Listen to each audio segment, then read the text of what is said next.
Hello and welcome to another episode of DCU Daily. And we are back, and today we're talking about a lot of different things. James Gunn has been answering a lot of questions. It seems like, despite the fact that he's still working 36-hour days, he's found a little bit of time to talk about his, approach on VFX in post-production, what he thinks about doing reshoots with movies like Superman, the movie that he is, of course, directing and which is now in post-production.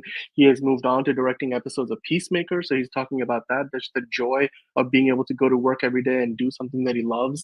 We would all love to do that. I mean, we get to do that here with you guys. So we hope that that's a joy that everybody can have in their life. And James Gunn, of course, is one of those people who's lucky enough to be able to do what he loves. And so we're gonna get into his comments about Superman, Peacemaker. There's a new Deadman TV series that's supposedly in development, that an animated series. James Gunn posted a random Deadman comic book cover image months ago, and now it looks like that might, there might be something coming of it. So we're going to talk about that. And of course, there's something to do with Watchmen. There's a Watchmen thing going down, Chapter One, I'm told. John's going to tell us all about that. Speaking of which, John, how are you doing today? I'm doing pretty good. My computer's a jet engine right now, once again. So, again, apologies for that. But you know how it is. Gotta just gotta overclock the computer until it blows up eventually, and then we'll be a-okay. But until that point, we're here. We're not queer, or maybe we are queer. Get used to it, and we're gonna dive into fucking more DC stuff. Yeah. Yeah, we're hey, That look, wasn't awkward at all. I it's mean, come as you are, and it's DC is for everybody. DC Daily, we don't discriminate against anyone, uh, no, we don't. no matter what you, yeah, what creator class you belong to. So with that said, let's dive into all that James Gunn has been talking about online. So of course, he has this habit of answering fan questions, which I think is a really good one thing to have because on the even on the Marvel side, despite the fact that Kevin Feige is doing probably a dozen interviews a day, he doesn't seem to interact on such a street level with the fans. That not in quite the way that James Gunn seems to love to do. So recently, James Gunn was asked. Now, of course, a lot of us know that Superman has wrapped production, so it's now in post production. And so the question that comes to everybody's mind is, hey, what about reshoots? So somebody on Threads asked him, "What's your method for not doing a lot of reshoots? I'm curious." And James Gunn's answer, well, he kind of broke it down into 6 steps. Well, technically 6 steps. We'll see. If it depends on how you count step six, but essentially he boiled it down to a few things: over prepare, don't start shooting until I have a finished script my whole team is happy with. So, he wants to make sure that everybody's satisfied, the camera team, the art department, the stunt team, like everybody's satisfied with it. Of course, he needs to be satisfied with it himself, being the person who wrote the movie and is directing the movie. And then number three, of course, hiring actors and department heads that he knows can do their jobs, which is essential. As somebody who has directed a movie or two in the past, I can tell you that is essential to getting things right because you trust those department heads with so much responsibility, and those actors literally can make or break your movie. So yeah, you need to make sure you're getting the right people for that job. And when you don't do that, as a producer, I've had that experience. It can really go sideways fast. So you have that, and then of course number four, he says, surround myself with people who will challenge me and not just yes sir everything.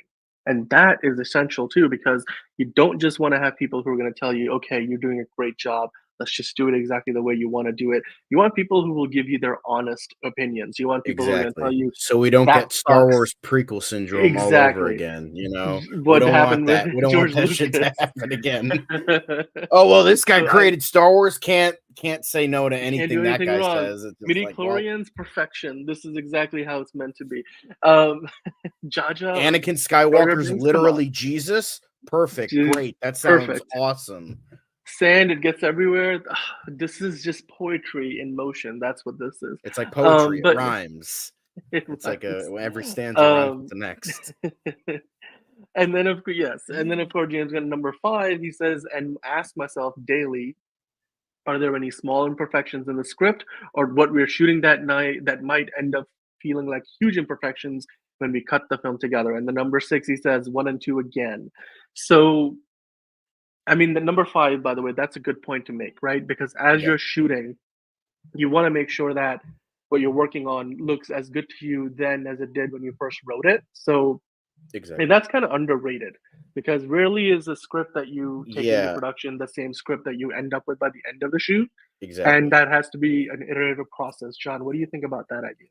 I think the fifth one, I mean the fourth one, as I mentioned, like that's hugely important. You can't surround yourself with yes men because that's the problem. It's like especially with James Gunn. Oh my god, he worked with Marvel. He did Guardians. He knows what he's talking about. But it's just like that's not necessary. Or and the Suicide Squad.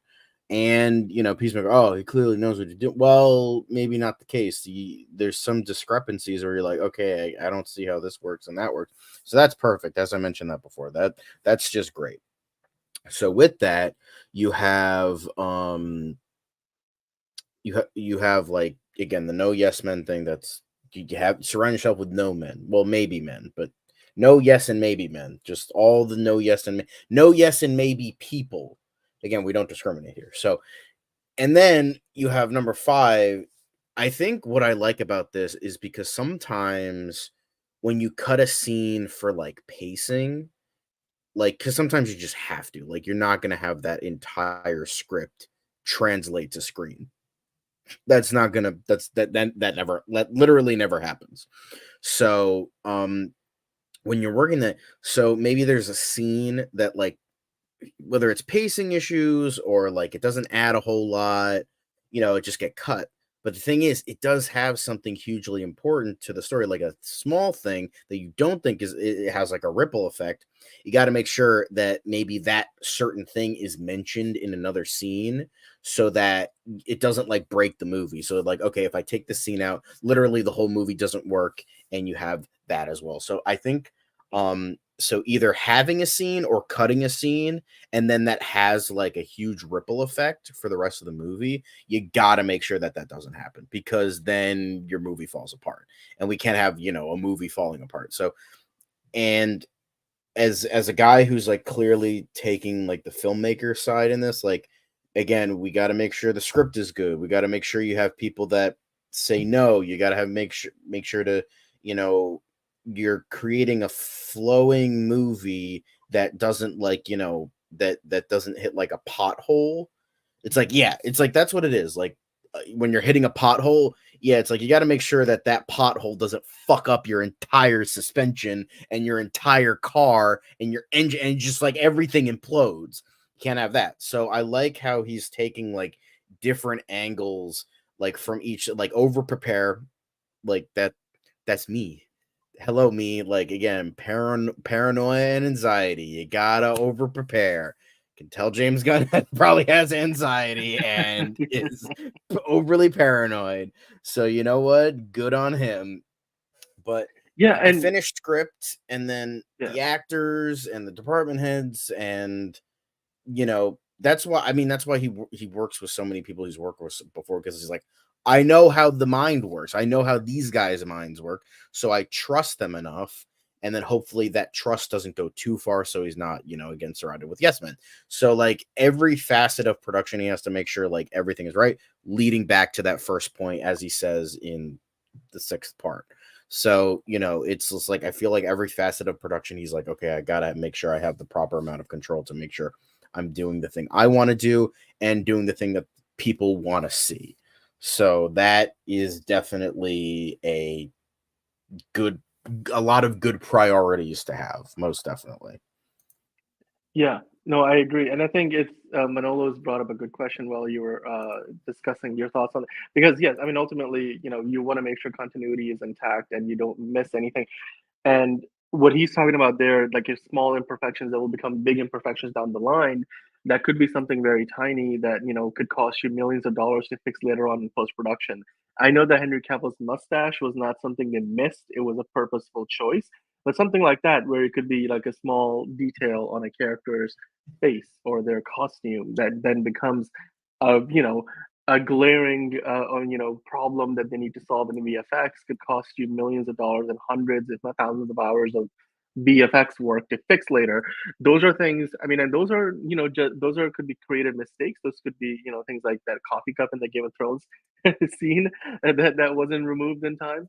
Or But like it a could also boom, be things like like there's another meme of Borderlands, that new yeah. god awful movie that just Oh my came god, out. 9% on Um, Rotten Tomatoes. yeah, We're gonna talk about there's a how that happened scene tomorrow. Yeah. where all the characters are looking down a hole, and you can see the Hmm. boom mic in the shot clear as It's day, and so it's bad. Oh ridiculous. god. Like, how do you get away with that? Like, really, nobody gave a fuck. So it's like you got to watch out for boom mics, you got to watch out for coffee I think the cups, studio you got to gave watch up out on for that this, movie that, and so this. early. Yeah, But I I remember think from James, yeah, I was reading something. Sorry, just a quick side note. Like, I was yeah. reading this review. He's like, yeah, this bartender who worked at a movie theater, he was talking with people that worked on the movie. He's like, yeah, we shot this movie like over 3 years ago. Like, and we're just now releasing it. He's like, I'm glad, like, I'm done with it.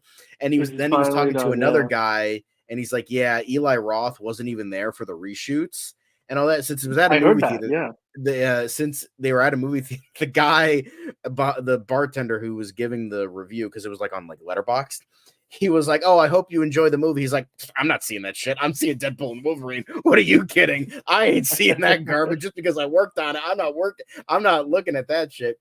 So yeah, it just you gotta be mindful of that kind It's of thing and just yeah. be, continuity. I know there's a certain name for it. I know you have like prop masters and stuff like that, but there's a There's a script supervisor on set script that takes care of supervisor. continuity. Yes. Yes. Yeah, that They're the was it. ones who are calling out, like when an actor says line, the script supervisor is the one with everything in their hand. They're like they give you the line for what you, if you're missing some word, and their job is obviously to also make sure that if your hair was you know parted this way, that it always stays parted that way throughout the movie, Yep. kind of thing. But also from James Gunn's perspective as a director, and we can kind of let's get back to talking about Superman the movie itself. Right. Um, I think one thing, for example, that was probably in hindsight, either whether it was a choice or not, but I think in Batman v Superman, I distinctly felt like Superman was a very unlikable character for a good chunk of it, and it felt like he was just, and then not to say that, that, I mean, obviously maybe that's what Zack Snyder intended, but you could have a situation where our characters, the way it's being performed and the way it's written turns out to be very not the way you intended for it to be. And then if you just keep going with that over the course of filming a movie, and then you end up with that because may not seem like a big problem because you're not filming everything in the order it's going to be seen in. So, it's not going to be as obvious. But when you start editing it together in post production, you might be like, oh my God, this Lois Lane character just does not work. I'm like, and what do we do? So, I mean, and that's where you have to probably go and do a ton of reshoots. But if you're going to avoid it, you got to make sure you're paying attention to those things while you're filming. And then you can make those course corrections while you're filming. So I think that's something James Gunn is very mindful of because that's the exact kind of thing that can save you hundreds of millions of dollars in reshoots, kind of like what Captain America 4 has supposedly gone through.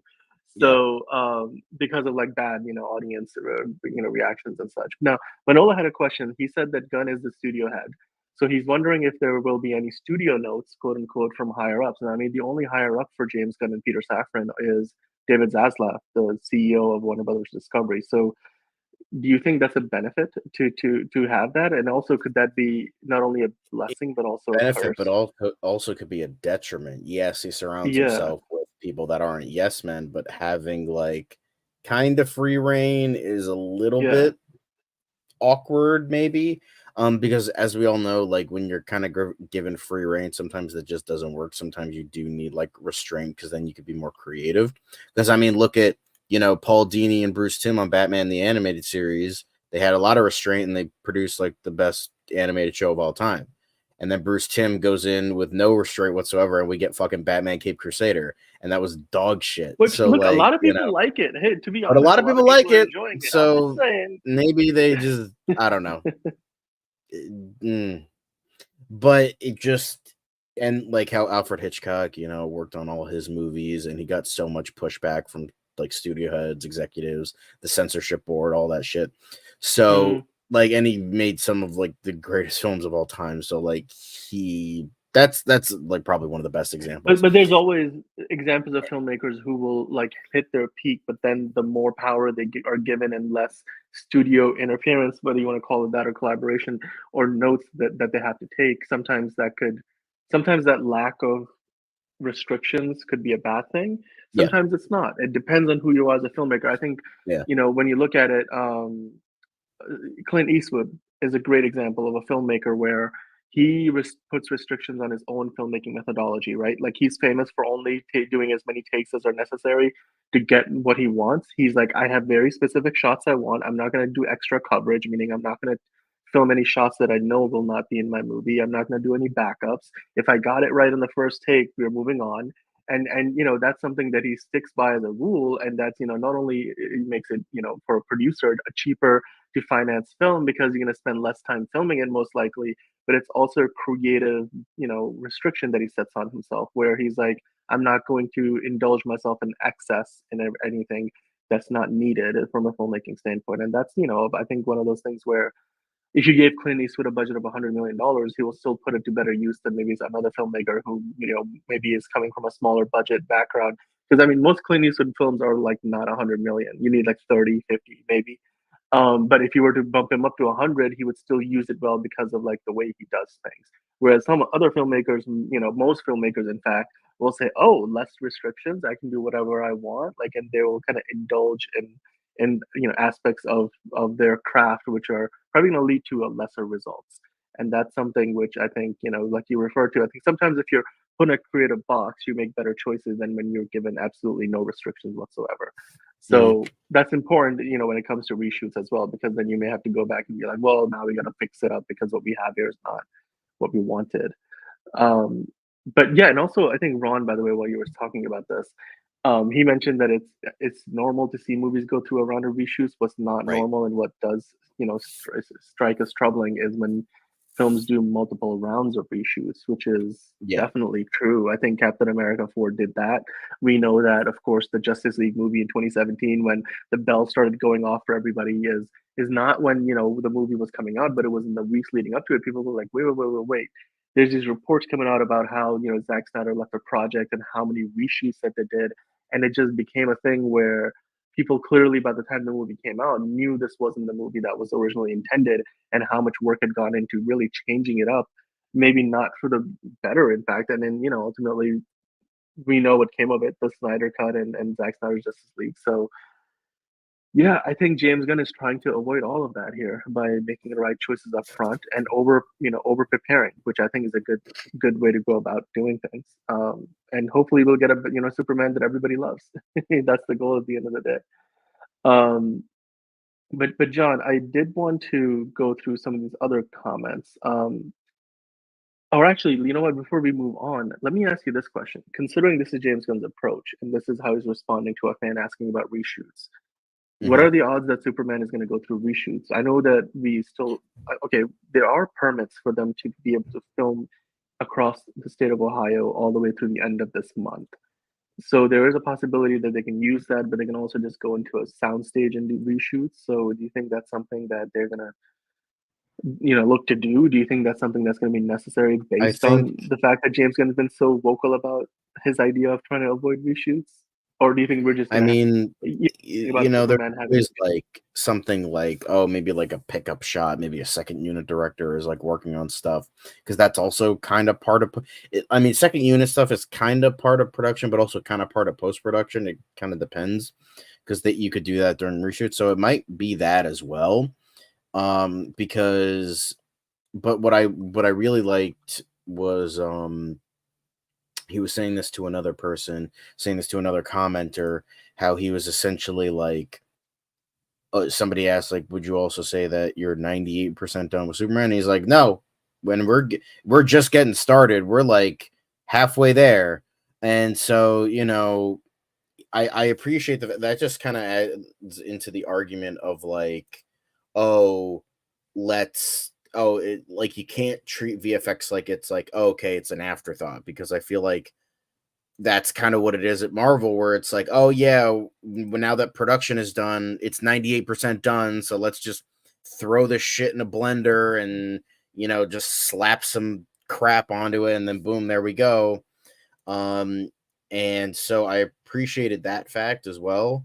Um, how he's clearly treating it like an entire like process, especially with someone who hasn't done this type of movie before. giving himself time. Again, as he said, over preparing. This is definitely the over prepare part, because he's like, the man has like 11 months for production wise and production post production stuff. So like I'll give him that. Like that's like a lot. That's like really good to hear from that. Clearly as someone who cares like deeply about the post production process.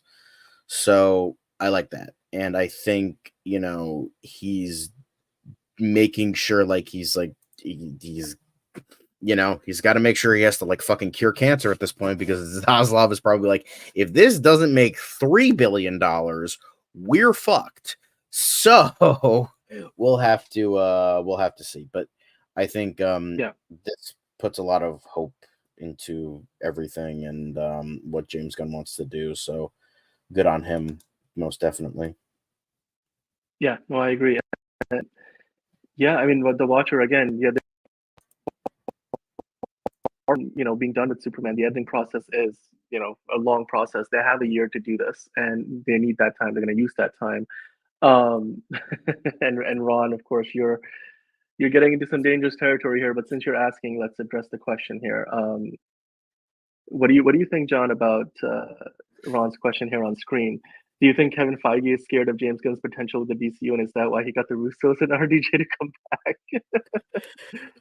um, Well, I think that is definitely a good question. I don't think he's scared. I think they're just desperate no matter what. We could have had like, there could be like this scared nature of like James Gunn, but I think it's just like Disney is just kind of desperate to rekindle that golden age that they just don't have anymore. So I think I mean, hey, like to be fair I though, don't on the think it's money side, concurrent with what they're DC doing is well, doing. I think it's right? just happenstance that like James Gunn clearly Yeah, is putting a lot of care into the DCU slash Gunverse. So, and maybe Kevin Feige is seeing that and was like, oh, I don't know about this. So let's try to get RDJ back. But I think that's just like, it's very little. I think it's just like, okay, well, clearly we need our golden goose again. So let's, get RDJ back and hopefully that fucking prints money. So, you know. yeah. No, I agree. I think it's happenstance more or less because what Marvel's doing is they're trying to, right their ship. And it just happens to be that DC's out there, getting a fresh start. And because DC is working on a fresh start, they're trying to do things right. I think James Gunn has taken the right approach with not making the same mistakes that he has seen made before, not only just at DC, but he's mentioned clearly that he has seen movies go into production without necessarily being ready to go into production. He doesn't want to rush any script into production until he feels it's ready to go. Which, I mean, hey, you look at the movie Blade and how many times that's been delayed, and Disney just took it off the calendar, the release calendar Oh, yeah, entirely. they did. And now there's rumors going on that this might be canceled ultimately after being, Hopefully. delayed five And then we can times get and Blade 4 with Wesley losing three Snipes. directors. I don't think he can carry his own movie at this point in time. But the point I'm trying to make is Marvel is really rude the fact that they brought Marshall Ali onto the stage at Comic Con a few years ago and they still don't have a movie. So yeah, I mean it's very possible that James Gunn is hinting at the idea that hey, we do not want to make those same mistakes. We do not want to end up in that same situation. We want to do things right, and that just means we over prepare up front, and so that way we can deliver a better product down the road, while at the same time not like waste the studio's money because Warner Brothers is not in any position to uh, be out there spending millions of dollars and basically just let it all go to waste because the movie flops because they just don't have that kind of money to throw away essentially. And James Gunn is very aware of that, and he's been entrusted with a lot of responsibility here because DC would be the crown jewel in the Warner Brother crown. So they need to make sure that they can make it back. Now, James Gunn, of course, is not just talking about Superman. James Gunn has moved on. In fact, not just from filming Superman and into post production, but he's also moved to direct Peacemaker episodes. John, like, what's the update here? Like, he's is he sleeping at all? Does this man sleep? He's directing how many episodes of Peacemaker season two? Well, he's allegedly doing at least 3. Somebody asked him on Threads, like, "Hey, are you doing about 3 episodes of Peacemaker?" And he just said yes. It's at least 3. He's doing maybe more, maybe more because he's not doing less because he confirmed 3. So he might be doing. I mean, the last season was 8 episodes, 8 or 10 episodes. So like that makes sense because like I feel like 3 is like that's it. He's not doing more than that because I feel like doing that much more, like 4, 5, 6, I think that's just too much for him. He's like, I need to focus on the fucking starting point of this universe, the real start. I know Creature Commandos is starting it, but like the real starting point for this universe. So it's like, I need to focus on that right now. I need to focus on post production. I need to make sure this movie looks right. So let's get this shit right. But he still has a hand in a lot of other stuff. And usually when it comes to TV directing, it's usually I don't want to say it's easier because it's like a lot more fast paced but I feel Oh, like it's right. more Yeah. integral with the writing than the actual like directing like TV. So I think yeah, I think 3 sounds about right, and it's clearly he's having a lot of fun, and they were filming that episode today, so you know what? Good on him. Frank Grillo like giving us that tea, and then James Gunn confirming it. So hell yeah, the Peacemaker. Hell yeah, that's what they're gonna call season 2. Peacemaker. Hell Peacemaker, yeah. hell yeah. That would be a perfect fit. That's whatever. Superman, hell yeah. Creature Commandos, hell yeah. It's just that's what's all gonna be. It's all gonna be just hell yeah. Yeah, yep, But yep. it's this I looks can fun. totally get into that. I mean, I'm glad he's it's like happy though, because it's like yeah. even though he's living on like 3 seconds of sleep, he's God, like having a dude, blast, as having somebody who's been fun. doing that for a while, I can tell you it's not fun because, but you know what makes it easier, slightly easier and worth it is when you enjoy what you do. You know, you walk away sad. You know, at the end of the long workday, feeling like you accomplished something rather than feeling like you wasted your time. So I think that's really, at the end of the day, I think Frank Grillo is a great example of somebody who is one of those actors who works really, really hard, and he is, obviously felt like he got slighted with what his comic book experience at Marvel, and now he's, getting into a character that James Gunn is saying, "Hey, man, we don't want to just bring you in for a TV show, for a movie, for an animated series. We're bringing you in for all of it." And all of a sudden, Rick Flag Sr. is going to be in the first 3 DCU projects. From and each of them something completely different. An animated series with Future Commandos. He's gonna be in making at least a cameo, if not a featured appearance in Superman. We already saw him on set doing that, and he's going to be, it seems like the main villain of Peacemaker season 2, where And you know what? Fuck apparently it. He might be in Waller at this point. he Like, who might be. Well, knows? I mean, at this point, it's almost a guarantee. It's just I so bet James Gunn appreciate was it. like, Yeah, okay, so Marvel fucked you over. What if I promise you 3 projects right off of the bat with this yeah. DCU? And then he's just like, let's go. I'm in. They fucked you over with Crossbones. Let's fucking go. Let's give you here, Creature Commandos, boom, voice acting job, and then something totally different right there, and then boom, next thing. Although it is interesting how in Creature Commandos he has gray hair, and then in Superman he has Hmm. black hair. So I don't know if that's a continuity error or what, but But that's more animation versus live action. No, because maybe it's just he's got that like just like he's got a mix of gray and live action, but they really go for a more exaggerated look in animation. Do you think that? I maybe, mean, I'm guessing that that's maybe what it is. maybe, But yeah, I or mean, they'll it's just great to see CGI it again. in post. Yeah, He'll just be have CGI gray hair. possibly, but it's great to see that again. The amount of episodes. It's not just that he's directing the episode today. Somebody asked him, "Hey, what is the difference between the DCEU Peacemaker and the DCU Peacemaker?" And James Gunn was like, "Yeah, there's not a big difference. Just a couple of facts are very minorly different. That's all." So that could be both confusing. We've talked about that, but at the same time, it could be that we end up with something that feels very essentially Peacemaker, and yet it's part of a different continuity. And for a lot of people who, I mean, clearly a lot of people gave up on the DCEU, and yet Peacemaker was the biggest TV show in the world when it was airing. So you could say that a lot of people watch Peacemaker, but didn't really care about the rest of the DCEU. And now it looks like when you add that up with the second season of Peacemaker, people could say, "Oh, Peacemaker was part of the DCU all the time, like the whole time." Like they wouldn't necessarily remember much of the old DCEU to necessarily have all the problems with it. You know what I mean? That The we, only thing that's hardcore fans do. the only You thing know? that's kind of a big Okay, well, sore the that Justice sticks League out like a sore thumb is cameo. the Justice League. I But I what you know. could do, Yeah. like they'll be like previously on Peacemaker, and it's showing like a montage of like of what happened during season one, because you could probably get away with it. And then when they hit the Justice League, it looks like a TV, like static of a TV, and then it like changes, and then so just like the entire Uh, Justice League is in like darkness, or it's like or they like changed it.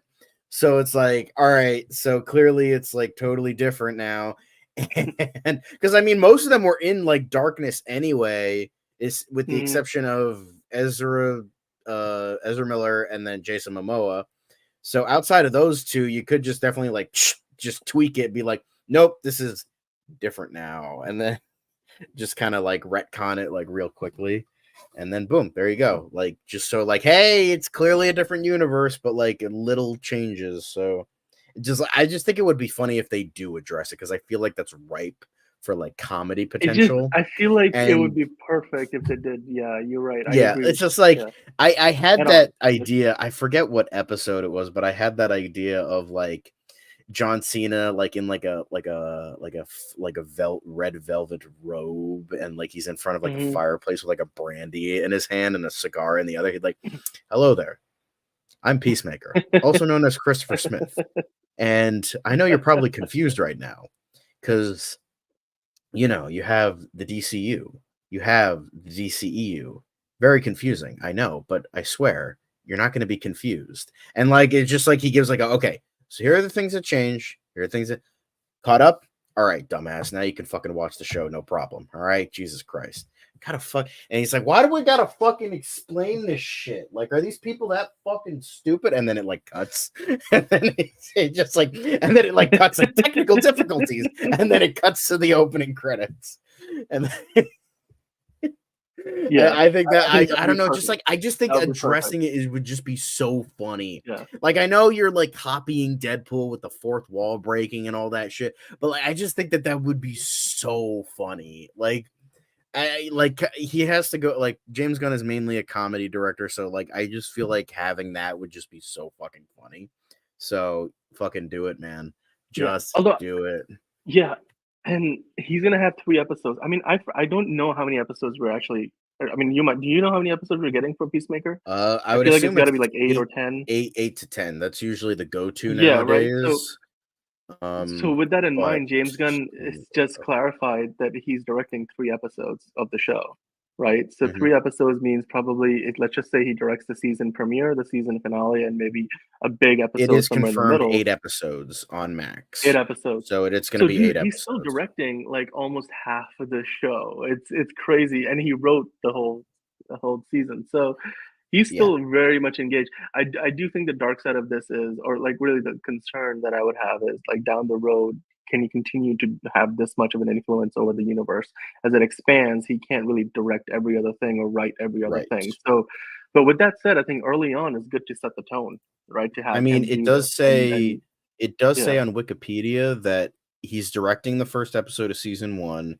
or season 2, and then yeah. Greg Matola is directing episodes 2 and 3, and then Peter Solet is doing episode 4, and that's all we know. Now that this could be like total BS, I don't know. But so he's either directing I would say, like, if that's the case, then he's probably directing the first episode, maybe like episode 4 and 5, four Right, or yeah. five, and then episode 8. So I would imagine that they're probably on episode like 4. I know, I understand like they jump around, but even then I think that they're filming, I still think they filmed episodes in order. It's not like I know they have like a block of like episode like 1, 5, and 8 or something like Mhm. that by like a certain director, but I think now that he's coming in, I think he's like directing like maybe they're doing it by block, maybe they're doing it by episode. I know like different TV shows do Right. different things depending on if it's on a network, if it's on cable, if it's on a streaming service. So I don't know the specifics, and like it goes like a million different ways. So who knows? But I think they're probably like halfway through the season, like in terms of filming. So Yeah. either he's doing episode 1 now and they already filmed a bunch of other episodes, like future episodes, like that Right. takes because We we know that saw they the were behind the filming some scenes. like They were explosion filming stuff. sequence or something. Yeah, they were. So So it could be that yeah, they might have. I mean, it's very common that they will shoot stuff out of order, even in TV. Like right. they might do episodes.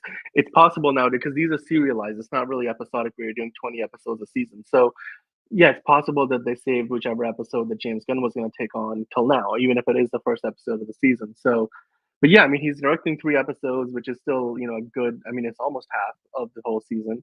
And yeah, the Watcher. I think you've got a good point. If Rick Flag Senior is showing up, it's possible that some of the other characters from Creature Commandos could also show up in Peacemaker, and maybe Yeah, some characters maybe. we don't even know or have never even appeared in Peacemaker before. Like, but in addition, of course, all the original cast, it seems like, will be coming back. But yeah, I mean, hey, James Gunn, of course, is as busy as ever. He's been, talking about Superman, his approach to reshoots and what post Mhm. production process is going to look like. He's of course going now over to direct Peacemaker down in Atlanta.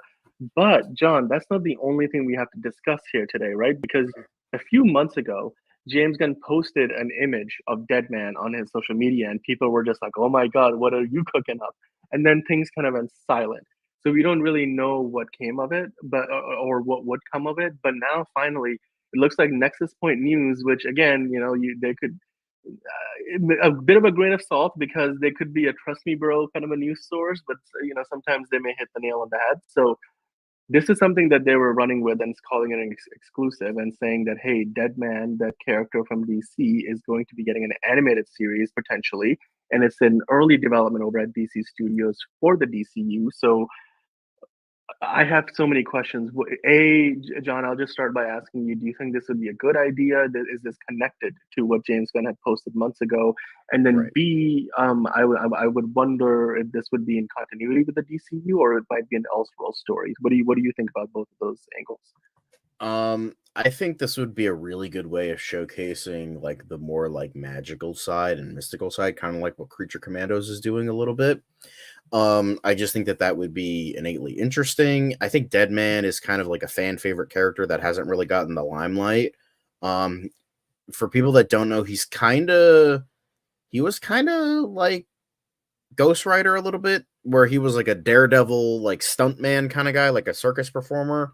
Like I think it changes like depending on the continuity. And then he gets killed, but his ghost is not like laid to rest. So in order to find the killer, he has to go find them. And he due to being a ghost, he can't be seen. He is never, unless you're like a medium or something.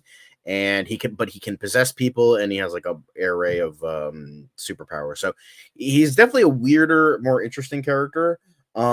So I would like to see this like done. He's kind of like and he's very much a jokey character, and people have mentioned like, oh, this could set up a Justice League Dark down the road, and you could have like characters like you can have like Zatanna and like Shade the Changing Man and John Constantine in the show, and set up all these characters that a lot of people like, and maybe do something Justice League Dark related down the line, because they've been trying to do that for fucking years.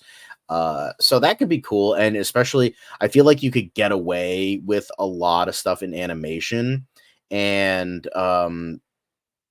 so I think I think you're talking about Alan Tudyk. I think you're talking about Mr. Oh, Nobody, but he's the already playing Watcher, Doctor. right, right, right, right. Yeah, he's already playing Doctor Phosphorus. So, but Doctor Phosphorus is a character that, I mean, his face isn't shown; it's just his voice. So maybe they could get away with, him being Deadman, because he's definitely a real. I mean, Alan Tudyk, he is God's gift to humanity. The man can do no wrong. Yes, Like he always agreed, brings his A 100%. game. So like Yeah. I'm like Alan Tudyk could play every role in the DCU and I would be happy. Like the DCU is the one man show for Alan Tudyk and I would not complain at all. Like he could play Wonder Woman and he could do it flawlessly. All right. So, I don't mind that. So I wouldn't mind seeing that at all, but like maybe he wants to avoid that because he's technically playing Dr. Phosphorus. So he wants to have somebody else. I know uh there was a really good fan cast. I forget who it was, but let's not get into that. Maybe if we do another fan casting Friday at some point, then Bob we'll Odenkirk do has that. been mentioned a lot in the chat today.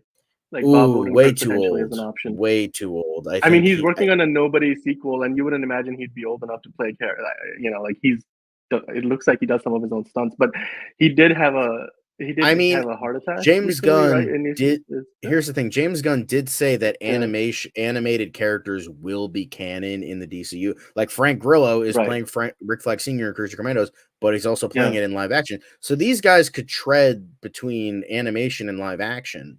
So even though it's just animated for now, he could make an appearance later on in live action. So I would say don't sell it short. But even then, like Deadman is a weird character, very surreal, very weird. So I feel like they could just animation is just one of those cases you could just get away with so much more. You could just get away with that much more as a character. Now I'm taking this with a grain of salt. I'm not going to get too excited about this, even though he's kind of a weirder character that definitely needs more limelight. I would say, I think Alan Tudyk could be good. Bob Odenkirk might be a little bit too old, but I think he's definitely a character that could be, really fun and really interesting, especially in an animated form. So, yeah, I would be open to that, and it's an entrance to like a lot of different stuff in the DCU, not just Justice League Dark, but like that whole side, and I would love to see it. Yeah, and then the Watcher suggested Michael Fassbender. Michael Fassbender could be really good for this.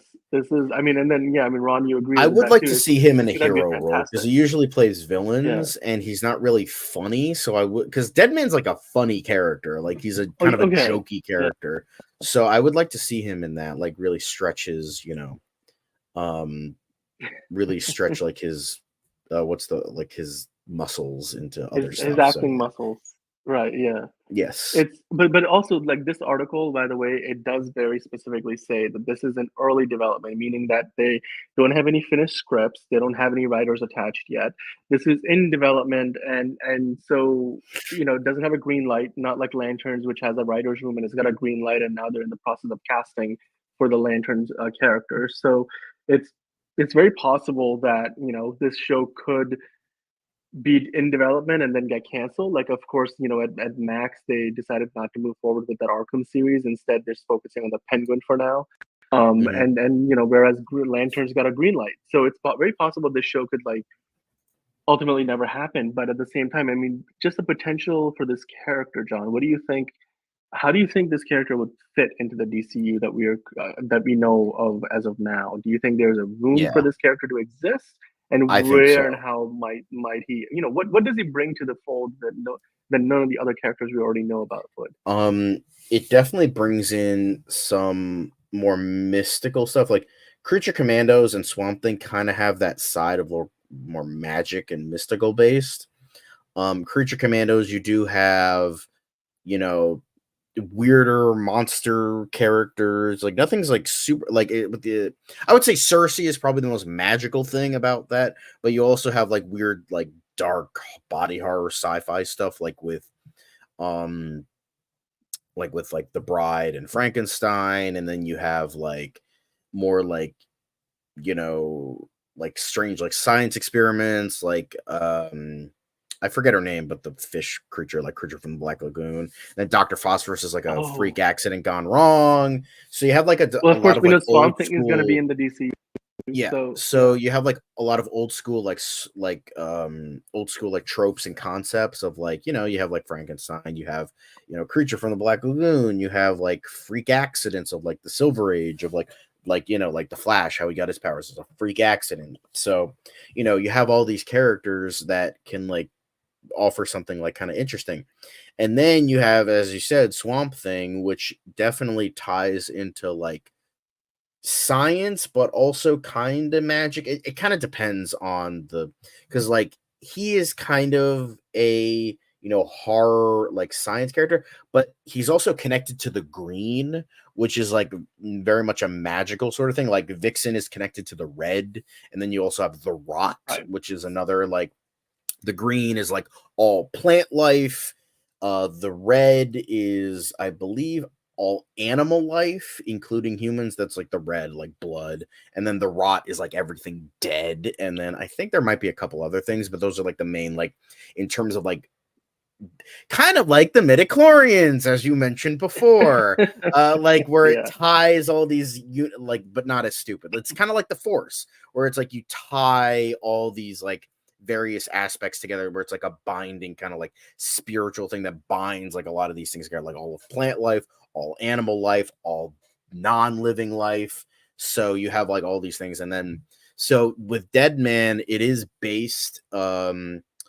He was saying he's saying he created the character while he was like kind of like in a Zen Buddhist like kind of spiritual thing. So because he was granted, this is what it was. He was an acrobat. He wasn't really a daredevil, but he was an acrobat, but like kind of like a daredeviling acrobat a little bit. He was so not really like Johnny Blaze, but you get the idea. I'm trying Right. to Yeah. Yeah. get certain things so people can understand what I'm talking about. But he was granted the power by a Hindu deity to stay a ghost on Earth, to find out his killer, and then solve things. So like he can temporarily possess people. He has intangibility, flight, invisibility, and then he also has like acrobatics, so he can like do various things. But yeah, he's not Right. Yeah. seen, and unless like you have like in touch magical abilities. So he's definitely like a weird character. So you could definitely do like kind of like a horror like noir thing that you could definitely do it, that could be really fun. But you could also like have like different like planes of existence like he can like touch into. That's definitely like kind of like like if I were to say like it would be kind of like Doom Patrol, where you kind of have like those weirder elements, like kind of like the underground with Crazy Jane's characters. Like you have like Oh something my that like God. is clearly That's some of the not most real. creative stuff that DC's ever Yeah, done. like you It's could do so like underrated. something Yeah. super creative with this character, and animation could like just stretch that even further. Yeah. Like with animations, like imagination is your only inhibitor, Exactly. which depends on the person. So I would say like if this were to happen, I would say hands down, gimme Boston Brand. Yeah. He definitely deserves some love, and I think it would be Yeah. really cool and really fun, and then animation would be great, and whoever they get would be awesome, and I would love to see it in live action, but animation would be cool. Like you could definitely, especially with how you're starting out with the character, that could be fun. Yeah. So I mean, and then Ron also suggested potentially doing. I'm just gonna put this on screen. I think because we got Max in the fold and it's HBO. You don't need to worry about it being completely family friendly. I'm just saying it could be possible. I mean, it's like I don't know, maybe a combination of that. But also, I wanted to say the Watcher like had a really good shout. He mentioned Bill Hader potentially as yes, Deadman. I he think would that'd be be excellent. fantastic. That That might would be a be perfect casting. fucking excellent. Oh, And then definitely. Now Watcher I want Bill earlier Hader. also mentioned Bill Hader, I Andy think Bill Samberg Hader. could also be good. Not Oh gonna lie. yeah, But I but think you know Bill what? I Hader could also definitely do more of a range. Well, usually yeah, Andy Samberg just does kind of like goofy stuff. Bill Hader right. has more of a like wider range of like comedic like talent. So I could definitely see Bill Hader more. And Boston Brand is kind of like this weird taller character, and Bill Hader is very tall, so that could also Yeah, work as well. That would be yeah. fun. No, absolutely. And then again, the Watcher. He had a good shout earlier. We were talking about James Gunn directing 3 episodes of Peacemaker. He said that it looks like it's episode 1, 2, and 8. So of course, like maybe a two-part premiere and then a finale of the season, which makes No, sense. he's Again, not doing episode 2. Greg Matola is doing episode 2 oh, and he is okay. 3. So Well, then maybe nice 1 and theory, 8, but and then we sorry. have maybe another episode somewhere along the way. But hey, we do have, as always, we have other news to talk about, and we've already been talking about like a million different things. But John, I know that you were kind of interested in this, so I wanted to bring this up real quick. So there is a new something new coming out on Blu-ray, um, and Oh wait, that's not it. Sorry. You sent me this. I don't know why you sent me this. Let me find It was an accident, the but right thing. it's funny as fuck. I don't know what you're up to. Okay. So Watchmen Chapter One. This is coming out on Yes. Blu-ray. What is this about? Why are you excited about this? I'm And not why? Yeah, and excited. then is This this looks like connected to dog any of the other shit, what? but like I'm just telling people, this was announced a while back. This was like announced as one of the last like animated movies coming out of the DC animated side after the Tomorrowverse, and nothing else has, I don't think, outside of like DCU related stuff like Creature Commandos, Blue Beetle, and maybe Deadman. There's like no DC animated projects. At least in terms of movies, because those are all TV shows. This is like, I think, the last movie, this chapter 1 and chapter 2. So yeah, it's an adaptation of Watchmen. The animation looks terrible. It looks just, it has no reason to exist. Just go watch the Zack Snyder movie because it's probably going to be way better. I And I'm saying that. And I'm saying that. So, I'm just even though it has hey, J. look, Michael to each their Straczynski, own. like, It's J. Michael yeah. Straczynski is a great fucking writer. Don't get me wrong. That dude is exceptional. However, I don't like the animation, and it just doesn't look, that's like, I just feel like this is just, because I know they've been trying to get like a more like clear cut adaptation of Watchmen for like years, ever since like the Snyder movie failed in theaters. They like tried to get like an animated like show that didn't work. It kind of evolved into Damon Lindelof's Yeah. show, and that was like not an adaptation, but also an adaptation, but nothing like an adaptation. It was like, oh, it's a remix of the original story. It's like, then why are you fucking doing it? I don't get Right. Damon Lindelof. Yeah. Anyway, so Well, I they've mean, been hey, trying to look, get this off the ground for years, and I yeah. just like, it's got it's got Katie Sackhoff, Kelly Katie Hu, and Greg Sackhoff. Griffin. It's got some great people attached. It's just like, I just don't have a ton of faith in it. Like, Those are some pretty big names. I just don't care. It's also hey, look, at the end, look, I think at the end of the day, if you want to support DC and you like animation, then this might be one to check out. Yeah, it's hey, Ron said that he's interested, and you know what? If you do watch it, Ron, then let us know what you think about it. But yeah, if you guys are looking for some essential Watchmen content, you've got the Zack Snyder movie, you've got the original graphic novel. You can, if you're curious enough, you can watch the HBO TV series, which won a lot of Emmys. So you know, if it got a great reception from the critics. Now, as far as how accurate it was to the comics, that's another thing entirely. But go and check this out. It's another DC, product, and it's one of those last DC animation products before we enter this new era under the DC Studios banner. So, and if you support it, then I'm sure there'll be an opportunity for more Watchmen content in the future. Which, if you enjoy Watchmen as a concept, as a brand, then I'm sure we'd love to see more of it down the road. Maybe even Zack Snyder, now that he's doing a 300 TV series, maybe he will sign on for Watchmen something, because I'm like, for all the people who hated Zack Snyder's Superman and Batman iterations and stuff from the DCEU, I mean, there's a lot more people who seem to like his take on Watchmen. So maybe that's could be his way back into the DC fold. Going back to something that he had a good time working on, and is looked fondly back upon. Now, having said all that, we end all of our shows with your comments. So let's do that right now. We do have a few comments picked out. And John, let's start with this one here. So, of Hmm. course, we have been recently talking about how the Superman movie is shaping up, and Right. how the dynamic between Lois Lane and Superman and Clark Kent is going to be.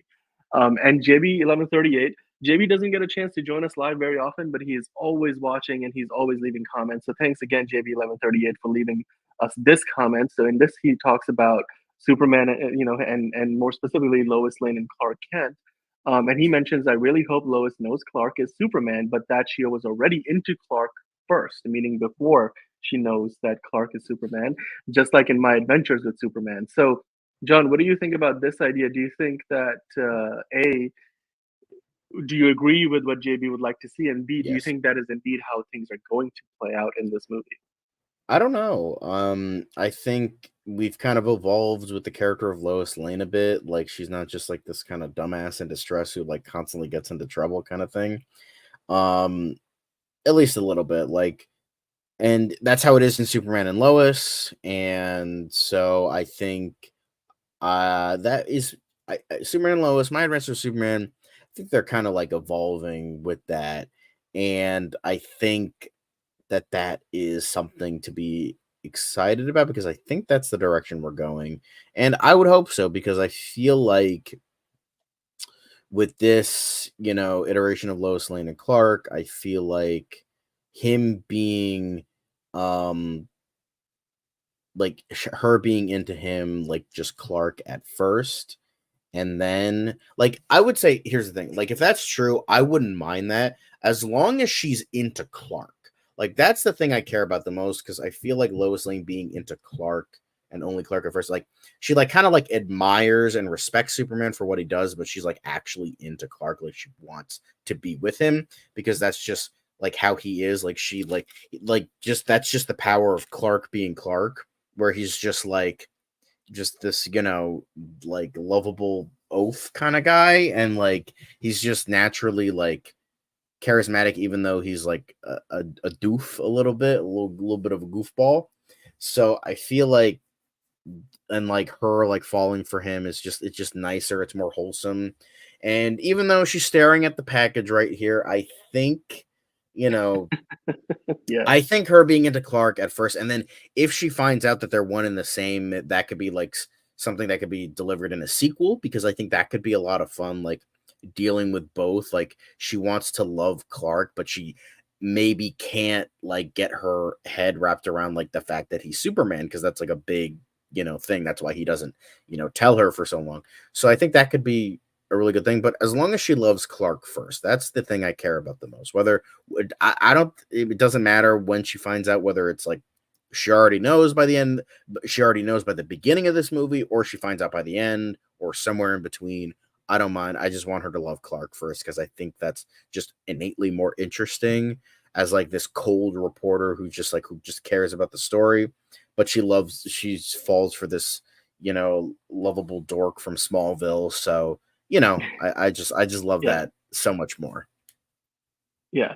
No, I agree. I think it would be great to see just the relationship develop and however it goes. I know in Man of Steel, of course, it's sort of, she finds out pretty early on who Clark is or who Superman is, and then they're really. I think they did it in a way that felt very realistic, but then again, Hmm. I think the universe James Gunn is developing might be like, I think their goal is to sort of be maybe a step removed from like the hyper realism of the Zack Snyder's DCEU. So how they go about it could be a little more romanticized, maybe a little more classic, like what we got in the 1978 Superman with Christopher Reeve and Margot Kidder. So like, well, or was it was Margot Kidder the one with Christopher Reeve, or Christopher am I Reeve, yeah. right, yeah, so, like, just it's just the way that relationship has been portrayed over time has varied incredibly, and I would love to see again how it plays out. Of course, Watcher was, like, saying the rumors are that she will find out by the end of the movie, who knows? I mean, that'd be one way of going about it, I wouldn't mind seeing that, but we'll find out soon enough. We'll find maybe by the time the first trailer drops, we'll find out. Who knows? But hey, there's another comment here that we want to get through. So JB 1138 again, to the rescue. Another comment here. He was talking about just clarifying his take on the Wonder Woman costume. So that was a conversation that came up a few episodes ago and just continued on since. And JB had suggested, maybe could be like a warrior princess sort of a costume like Xena, Xena the warrior princess from Hmm. back in the day. It could be something like that. But then he sort of he specified that hey, um, he was trying to uh, post some images of reference material that he wanted us to look at. Yeah. But what do you think about his idea as opposed to maybe something a little campier that he's anticipating James Gunn is going to go with? Maybe something closer to Linda Carter's suit versus what we got Yeah. necessarily with Gal Gadot and the Um, DCEU. I think I wouldn't mind it. I just think that that's not what Gunn is going to go for, and I would imagine that that he's probably talking about the Brian Azzarello run, because that was like very, very like that was part of New 52. A lot of a lot of bad decisions from that. So that's what I imagine, like that he was probably talking about. It's not bad. It's just like, I just personally, I don't think that that's what they're going to go for. I think they're going to go for more of the swimsuit outfit or something kind of like the Gal Gadot version, but like not totally. Like kind of that vibe, but like still doing their own thing, or just go total Linda Carter, which I wouldn't mind either. So yeah, I just think that they're gonna probably go for more like Linda Carter campiness, which I don't mind. Like I like that. Um and but if they go for more like Spartan ancient Greek, that could be really cool too if done right. That could be a lot of fun.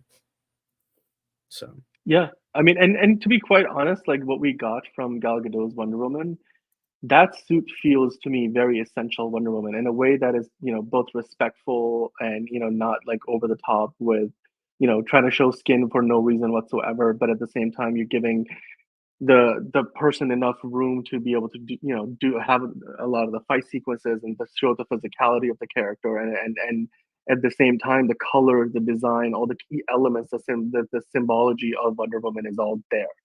So I mean, I personally think like if it ain't broken, why fix it? So that's my opinion on the matter. I think the Gal Gadot suit was so on point. I mean, maybe the one thing you can remove is the shield and the sword necessarily, because that's a little more of the New 52 vibe, and maybe just yeah. stick to more of the lasso of truth, which is what they tried to do in Wonder Woman 1984.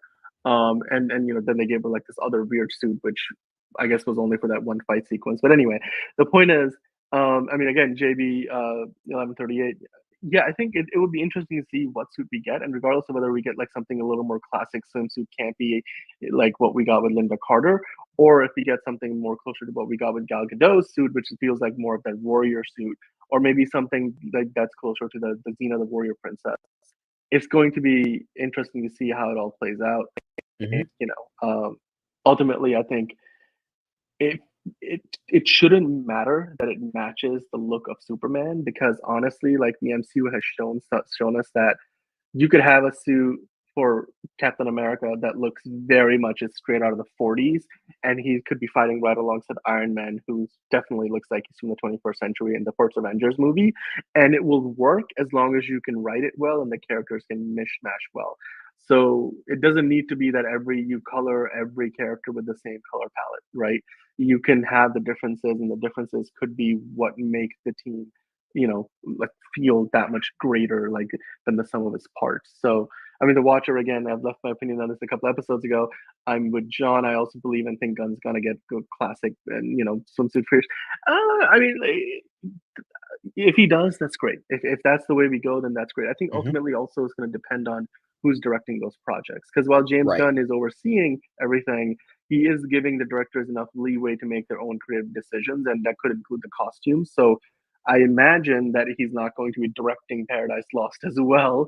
So whoever does that will probably have a big say on how the Wonder Woman costumes can ultimately play out. Now we do have another comment here. This one that was just funny. Um, we were sort of finally touching upon the whole idea of Booster Gold. Is it confirmed that Kumail Nanjiani is Booster Gold? We got this image, I think, the other day that dropped where Kumail Nanjiani was seen with Peter Safran at the Olympics, and we were like wondering, like, is this it? Is this confirmation that like that? Indeed, I mean, what are the odds that this random producer and actor who doesn't, on the surface at least, don't have much history working together, are hanging out next to each other at an Olympics event in Paris, across the Hmm. world, across the pond? John, do you think this comment here from I am Doom Wenger is more facetious than anything, or do you Yeah, I think think that he's we just should kind of take? being funny, and he's like Yeah, confirmed as Booster Gold, and then he's got the laughing emoji. He's like, yeah, yeah. it's like you gotta do what you gotta do for the YouTube algorithm. You gotta give the a little bit of clickbait. You gotta get people interested, and that got people interested. So I'm just saying, you gotta do what you gotta do. With that, I wouldn't mind it. I like him, and I think he would work with the role. I think he's a good enough actor. I think he's funny. If it's not him and they choose someone else, hopefully that guy is really good. But it's just interesting. And the I was originally at 0%, like, oh yeah, no, definitely not. But now I'm at like 15%. I'm like, okay, there's the small possibility,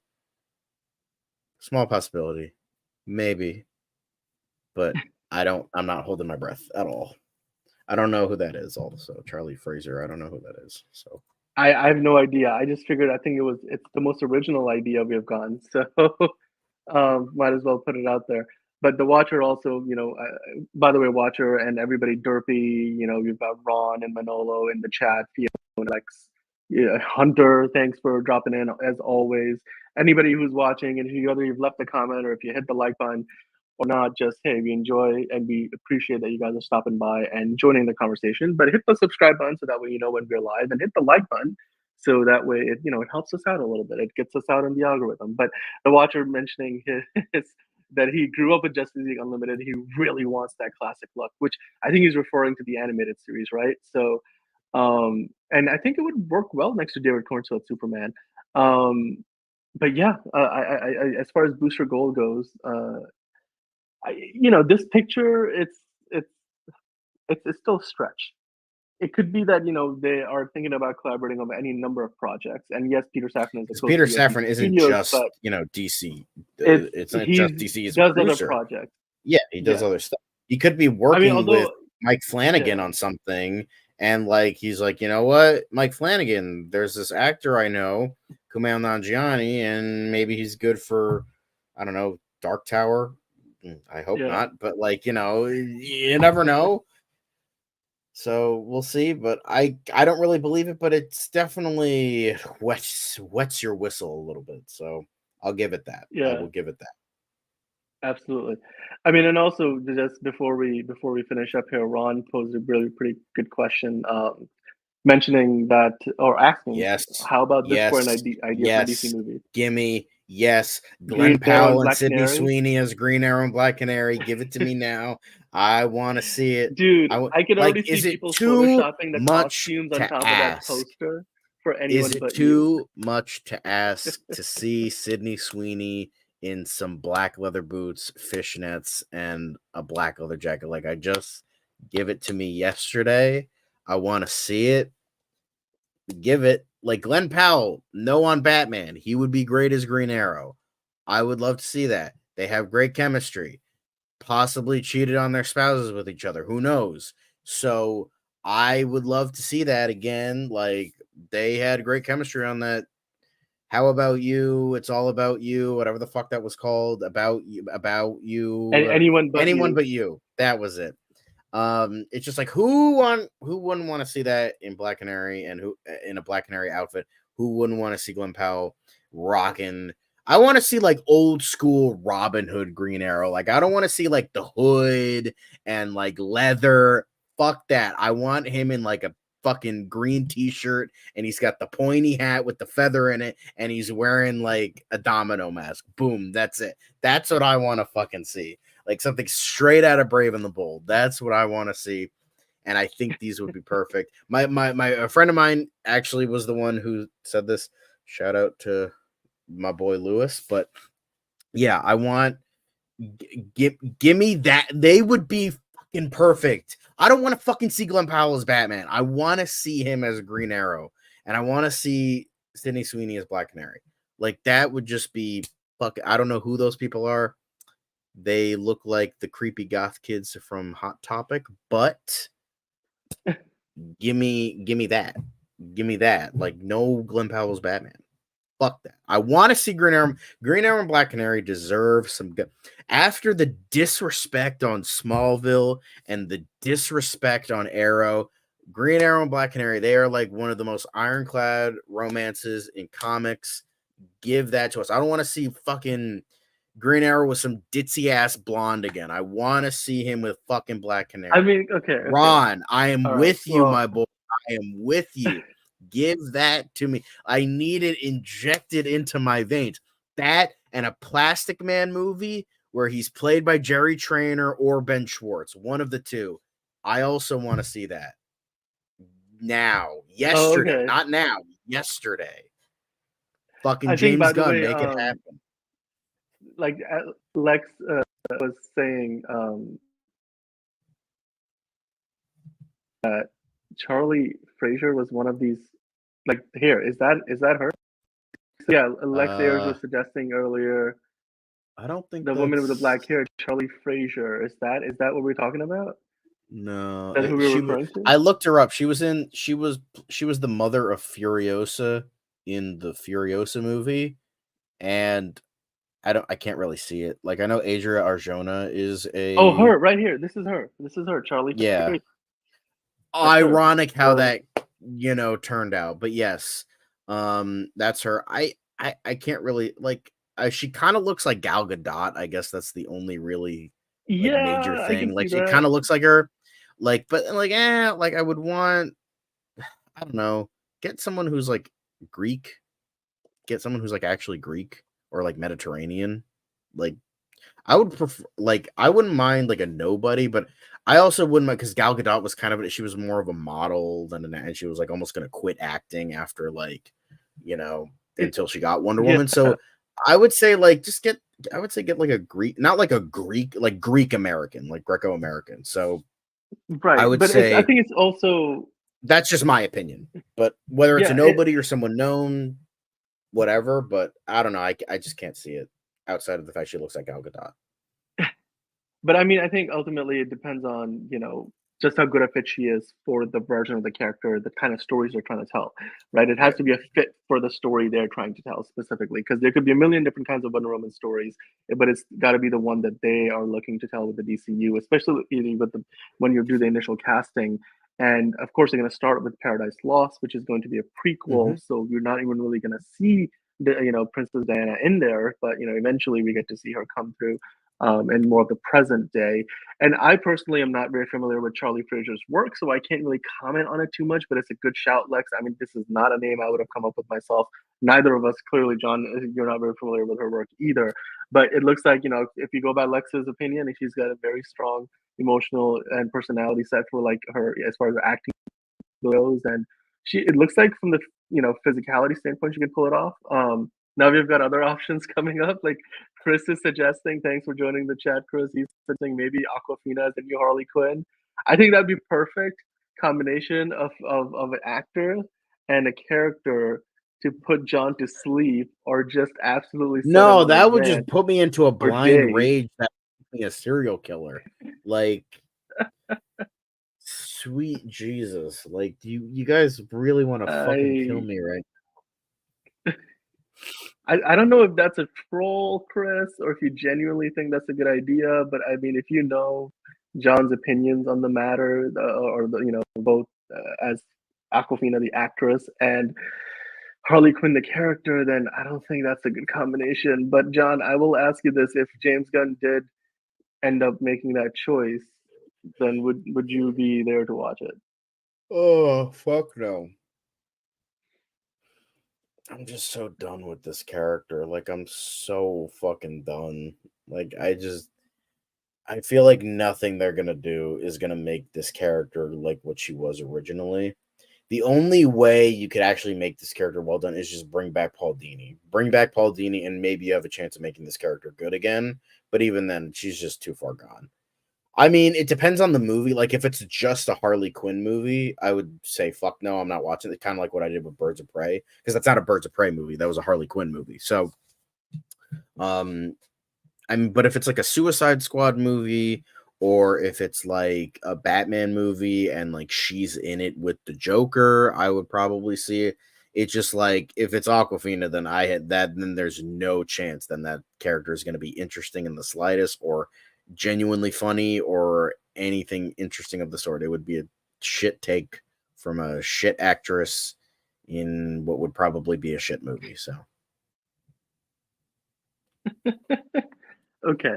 All right. Well, you know what, John? I think we have yeah, we have pushed you over the edge with that one. So we're gonna call it a night with that. But hey, these kind of fan castings are By the fun to way, do. Lex, I think what we I should will say I could definitely see Sam Claflin as Aquaman, and I'm not just saying that because you're probably saying that because of Hunger Games, because he was like the water yeah guy. But like, I could see that. I definitely can see that. I think he could do a good Aquaman. But let's see. But anyway, sorry. yeah Let's continue on. Yeah, but hey, you know what? The news of the day was that James Gunn is directing 3 episodes of Peacemaker. We don't know exactly which episodes of the 8 episode season, but we know he's directing three. He's moved on to directing those now, and he's been answering fan questions about the idea of doing reshoots. And he says, like, whenever he possibly can, over prepare and do everything in your power to avoid doing reshoots by doing the work up front and getting it right, and then making sure that you're always paying attention as you're making the movie, so that you're not making mistakes that may be small while you're filming and become big when you go out and want to put the movie out in the world. So James Gunn is busy. He's on the set of Superman, or not Superman, on Peacemaker. He's Hmm. probably in the edit studio for Superman. Working with the editors and the VFX artists and everybody to put the movie together in post production. And Peacemaker, of course, is in production. We know Creature Commandos is coming out in a couple of months' time, or a little more than a couple of months' time. But we have Kite Man out there right now. It's on to episode 6, I believe, this week. So we will be back to review that on Thursday. I believe Bridget might be back to review that with John. You guys have been watching the show.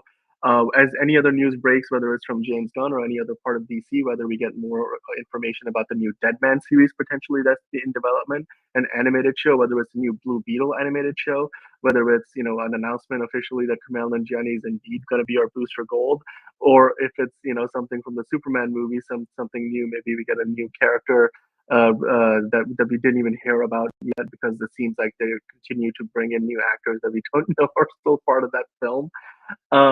Or if it's something to do with Paradise Lost. We keep talking about Wonder Woman. Maybe we'll get to find out soon what the world of Wonder Woman is going to look like in this new DCU. So as all of that breaks, and of course the Penguin, Joker Foliage, there's so much going on. Check back here Monday through Friday. We're going to be back here with you tomorrow. We're going to be back here with not just DCU Daily tomorrow, but also the Also Curious show. We're going to talk about why Borderlands failed so hard. And then we're also going to be discussing with you a review of It Ends With Us. And there's a little bit of controversy of behind the scenes of that movie with Blake Lively and Ryan Reynolds, and I don't know. There's a lot to talk about and unpack there. And of course, we'll have an episode of DCU Daily alongside that. So join us tomorrow at, I believe we're going to be going up at around noon Eastern time. So 12 p.m. Eastern time. That's 9 a.m. on the West Coast in Pacific time. And we'll have an episode of DCU Daily alongside a movie review. We'll look ahead to Alien Romulus for next week. Oh my God, that movie looks insane. And of course we'll be back the rest of the week from Monday through Friday as always with DCU Daily. If you guys have any new ideas, any comments, questions, any fan theories, any fan castings, drop those in the comments if you haven't already in the live chat. And we do feature your comments. We do talk about them, so we will do that tomorrow, the day after, and the day after that. But hey, Lex, Ron, Manolo, the Watcher, Derpy, Chris. Hopefully, I didn't miss anybody. Hunter, you got, we had Fiona in earlier. All of you guys, and anybody who I haven't even called out or given a shout out to.